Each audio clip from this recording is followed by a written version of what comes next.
Hello students, I hope everybody are keeping fine. Today I am going to teach about the economics class 12 arts.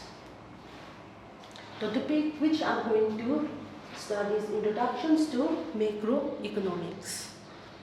Before I start my lecture, first of all let me introduce the textbook, that is Introductions to Macroeconomics. All of you please try to get this textbook, and everything is here in this textbook. Now, introductions to macroeconomics. Now, what is macroeconomics? It is a study of economics, aggregates, and explain how large aggregates such as total employments, national output, and national incomes, the general level of the economy are determined. Now, what is the difference? Now, economics can be classified into two, microeconomics and macroeconomics. Microeconomics in class 11 we have discussed. This year we are going to discuss macroeconomics. Now, what is the difference between microeconomics and macroeconomics? The words micro derive from Greek words micro, which means small.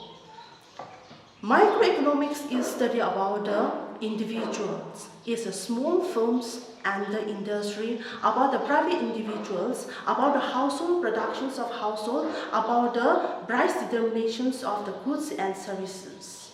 Whereas macroeconomics derive from the Greek words macro, which means large. So macroeconomics is study about the large aggregates of economy as a whole. So macroeconomy is study about the national incomes, employments, national productions. So these are the difference between microeconomics and macroeconomics. Now, the origins of macroeconomics and the Ganesian revolutions. Now, in macroeconomics, there are so many economic views are there. According to the classical economist views, there is always a full employments are there. There is no unemployments are there. According to the view of the Say's law, J.B. says,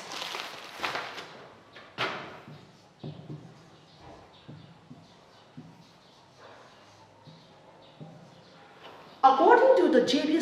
says, what he says is that J.B. Say's was the famous French economist of the 19th century. Say's law is based on the fact that every production of goods also creates incomes earned for the factors of productions equal to the values of goods produced by them. Income earned by the factor of productions equal to the value of goods produced by them. Incomes earned by the factors are spent on purchasing goods productions. In the words production of goods, great purchasing power. Therefore, Say's law is expressed as supply creates its own demand.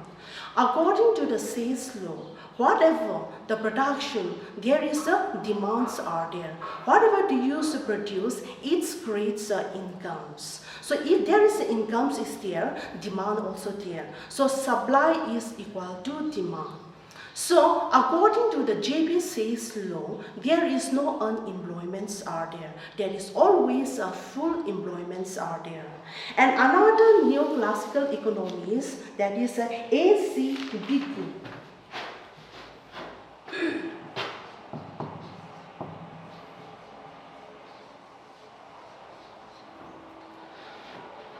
The another economist, according to the A.C. Biku, that is, according to his opinion is that if there is unemployments are there means is that we are going to get the wage rates.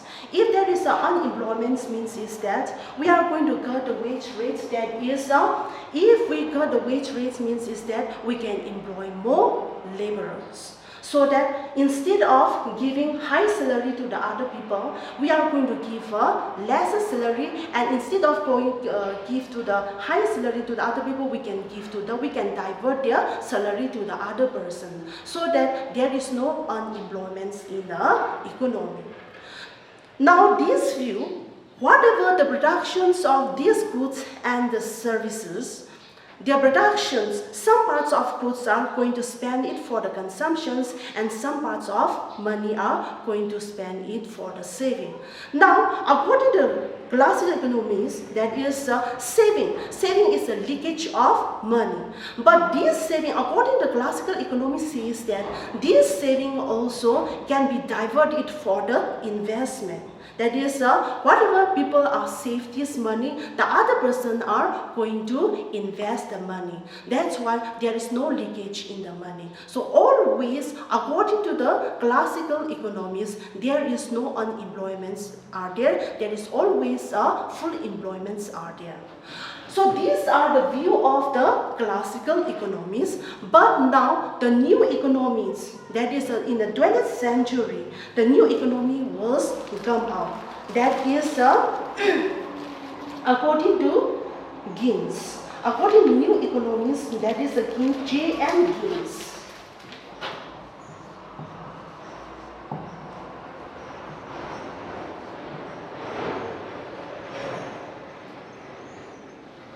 In the 20th century, J.M. Keynes, the new economies was come up. He really against to the classical economies. There is determinations of employment. There is if there is a lack of aggregate demand, there is unemployments are there. So according to the Keynes, J.M. Keynes, he really against to the J.B.'s law and the A.C. Bhikkhu. According to his opinion is that if the J.B.'s law, that is according to the J.B.'s law, supply creates its demand, on demand. So he against in these conditions. And not only that, he against to the A.C. Bhikkhu, that is about the wage rate, cutting the wage rates. According to him is that if according to the J.M. Keynes, the new, according to classic economies, if there is in the employments, if there is unemployments are there, automatically it will become a full employment. Only for a short periods of time, unemployment is there. But in a long periods, automatically it will become a full employment. But this J.M. Keynes, he really against. According to him, in the year 1929, in the year 1929 to 1933, the new economic crisis was come out in the capitalist economy. Now, this one, 1929 to 1933, that is, this economic crisis was come out in the USA, and in this USA, that is, it takes 5 years. 5 years, if we just compare 5 years, it's not a short term, it's a long run. So the economic crisis was come out in America, that is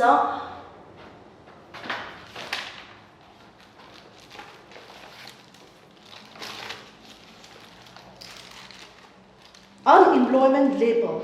Unemployment level in the year 1929, unemployments are 3.3%.